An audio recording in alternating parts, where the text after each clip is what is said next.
Hi YouTube, just checking in. It's been maybe a month. I know I look frazzled, but that's because I am frazzled. It's been a whirlwind of a couple of months actually. I don't know when's the last time I uploaded anything, maybe December. And tomorrow's February the 1st. So it's been crazy around here. We're getting ready, well, not getting ready. Of course, we're always preparing for the STAR test that they have to take here. We've done the practice STAR already, and I think third graders take the STAR in May. But this is my first year of STAR exam, so not quite sure how everything works yet. So we're doing Teach for Transfer. Everything that we do has to be in the same fashion as how they will question them on the STAR exam. So basically we're teaching to prepare them for the exam, not just, teaching for knowledge, but teaching for the exam. So that's always fun. Well, I found out that that's really not fun at all. But anyway, yeah, anyway, it's been different. We've had a lot of interesting ideas that come up that administration or the literacy coaches have come up with. They're very interesting on paper. And they always want us to incorporate that. Let's incorporate this into the lessons now. And then they come up with another idea. Let's incorporate this into the lessons now. So we have this curriculum that we use. And it's really scripted. They say you can modify it to where it fits you. But certain texts, certain things, certain skills, a new skill, a new strategy every day. And then what they don't understand, they want you to throw it in a small group. But that's a lot of strategies and skills in a lot of small groups, and you really don't have enough time to do everything because they learn a completely different thing the next day. But then they want you to use, if they don't get that, do that in a small group. But then there's the data from the test that we need to cover these TEKs, so do that in a small group. So then there's this other information, this other tests, universal testing and STAR testing and benchmark testing. Let's use those things and do those things that they didn't get in a small group. So everything's done in a small group. They don't get the mini lesson, which is a completely different strategy from anyway, it's just it's different, and I just never expected it to be completely like this. When I first got into teaching, I was thinking that, we'll get to teach and give them knowledge and everything, but I had no idea, really had no idea how much work, extra work. I don't mind work, but how much extra work and just the politics of it all that is involved in teaching and dealing with all the data and all the meetings. Oh my God, all the meetings and all the professional development, which I think is a good thing. But sometimes I think some of the classes or the professional development that we go to is because somebody had a friend that they needed to get some classes in, some sessions in because they were short on something. So we ended up, they called their friend who's probably one of the administrative people or something. And so we have this class or this session that we need to attend. And it's mandatory. Everybody needs to do it on their conference time and go to this session that's really not related to anything that I do. I had a couple of those.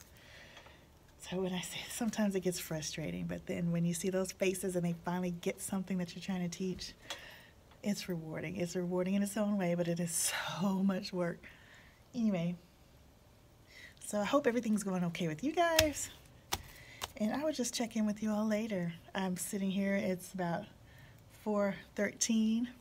School's supposed to get out at 3 o'clock. And I am, of course, spending the next couple hours grading papers and fine-tuning everything for tomorrow. And I will talk to you guys later. I may upload some of the new things that I've been doing. Oh, Love Cahoots, I've been doing that. They love that. Been doing that in class. And oh my God, one of the ideas that they came up with was this literacy luau, where we have to stop midstream in our curriculum that we teach from, which now is going to make us a day behind. In addition to I'll get into that in a minute, but that's going to make us a day behind.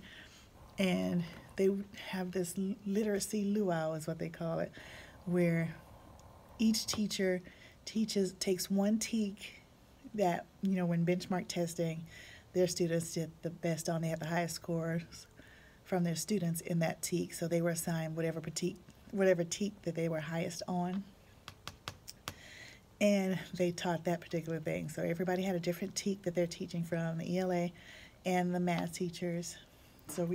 And they rotated every homeroom class, so every teacher saw every third grade class in our pod or in the school. So there are 7 third grade classes. So I taught 7 different groups, the same TEK, the entire day. It wasn't that much fun. It wasn't terrible. I don't think I want to do it again, but it wasn't terrible.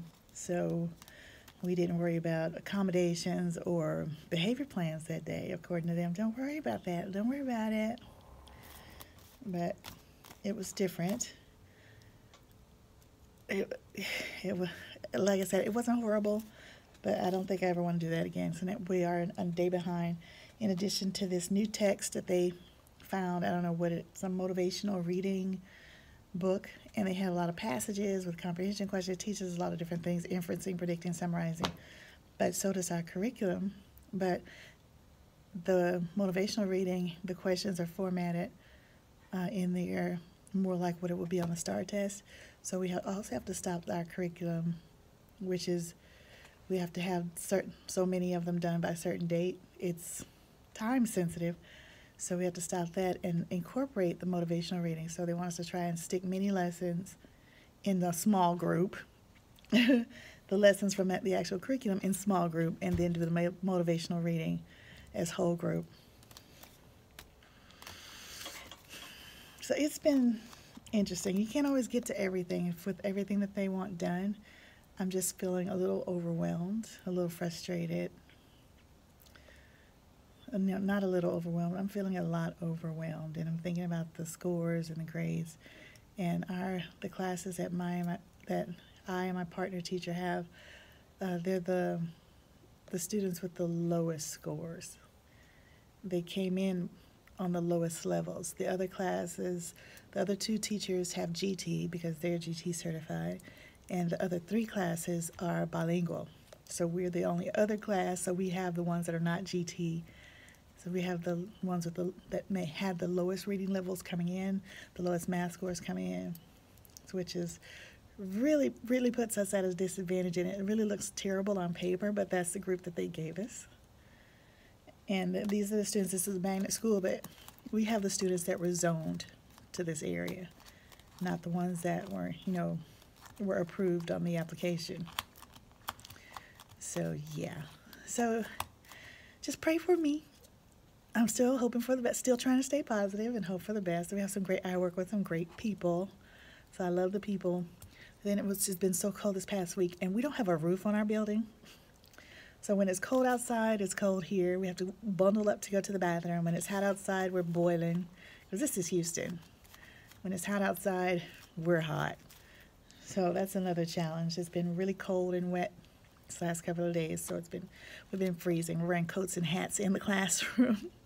And when you open the door, you get that gust of wind from outside. But anyway, I'll be talking to you guys later. Just wanted to check in. Talk to you later.